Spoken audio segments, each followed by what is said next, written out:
మత్తయి సువార్త 22వ అధ్యాయము. యేసు ప్రభువు మరొక ఉపమానమును ప్రజలకు చెప్పాడు. ఆ ఉపమానము దేవుని చేత ఏర్పరచబడిన మనుషుల గురించి ఆయన తెలియజేశాడు. ఉపమానము అంటే ఒక ఉదాహరణ ద్వారా అందరికీ అర్థమయ్యే విధంగా విషయాన్ని తెలియజేయడం.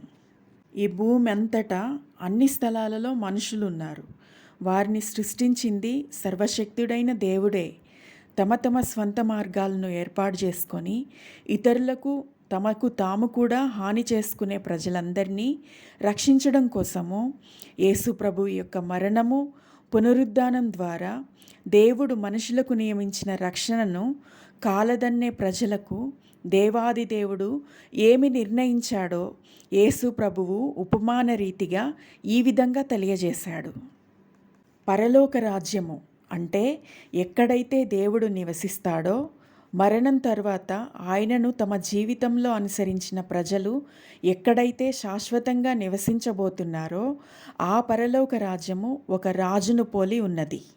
ఆ రాజు తన కుమారునికి పెండ్లి విందు చేశాడు. ఆ విందుకు రమ్మని ఆ రాజు ప్రజలను తన దాసులను పంపి పెండ్లికి పిలుపు ఇచ్చాడు.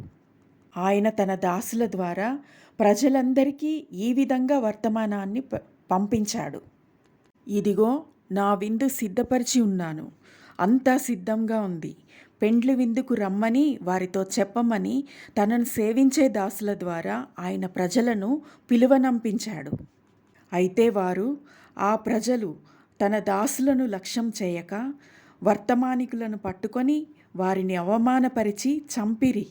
అప్పుడు ఆ పరలోక రాజు ఏం చేశాడు అనంటే ఈ విధంగా రాయబడి ఉంది. మత్తయి సువార్త 22వ అధ్యాయము 7, 8, 9 వచనాలు. కాబట్టి రాజు కోపపడి తన దండ్లను పంపి ఆ నరహంతకులను సంహరించి వారి పట్టణమును తగలబెట్టించెను. మరియు ఆయన ఇలా చెప్పాడు, పెండ్లి విందు సిద్ధంగా ఉంది కానీ పిలువబడిన వారు పాత్రులు గారు.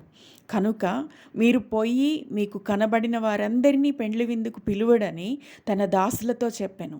అప్పుడు ఆ దాసులు చెడ్డవారినేమి మంచివారినేమి తమకు కనబడిన వారందరినీ విందుకు పోగు చేశారు. కనుక విందుకు వచ్చిన వారితో ఆ పెండ్లిశాల నిండింది. అప్పుడు వారిని చూడడానికి ఆ రాజు వచ్చినప్పుడు వారిలో పెండ్లి వస్త్రం లేకుండా ఉన్న ఒకడిని చూశాడు. నువ్వు ఇక్కడికి పెండ్లి వస్త్రం లేకుండా ఎలా వచ్చావు అని వీని కాళ్ళు చేతులు కట్టి వెలుపట చీకటిలోనికి త్రోసివేయమని తన పరిచారకులతో ఆయన చెప్పాడు. దీని అర్థం ప్రభువు ఇలా చెప్పాడు, పిలువబడిన వారు అనేకులు, అయితే దేవుని చేత ఏర్పరచబడిన వాళ్ళు మాత్రము కొంతమందే. దాని అర్థం ఇదే, దేవుడు సమస్త ప్రజలను ప్రేమిస్తున్నాడు కానీ ఆయన ప్రేమను అర్థం చేసుకునేవారు స్వీకరించేవారు కొందరే.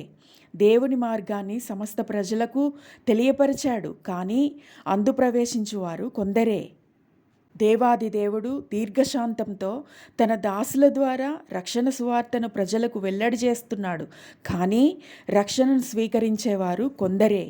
ఆయన ఉచితంగా ఇచ్చిన ప్రాణాత్మ శరీరాలను, కావలసిన జీవాన్ని, గాలి, వెలుతురు, నీరు, ఆహారము, సౌకర్యాలు, విలాసాలను పొందుకుంటూ తన పట్ల అపనమ్మకస్తులుగా విశ్వాసఘాతకులుగా మాట్లాడి ప్రవర్తించే నరులను వారి కొరకు ఆయన సిద్ధపరిచిన శిక్ష కూడా ఎంతో గొప్పది. దేవుని గ్రంథం చెప్తుంది, నరుని చేతిలో పడడం కంటే దేవుని చేతిలో పడడము, ఆయన శిక్షకు పాత్రులమవ్వడము అత్యంత భయంకరము అని. అత్యున్నతమైన దేవుని కృప సమస్త ప్రజలపై నుండి తొలగిపోకుండా నిలిచి ఉండునుగాక. ఆమేన్.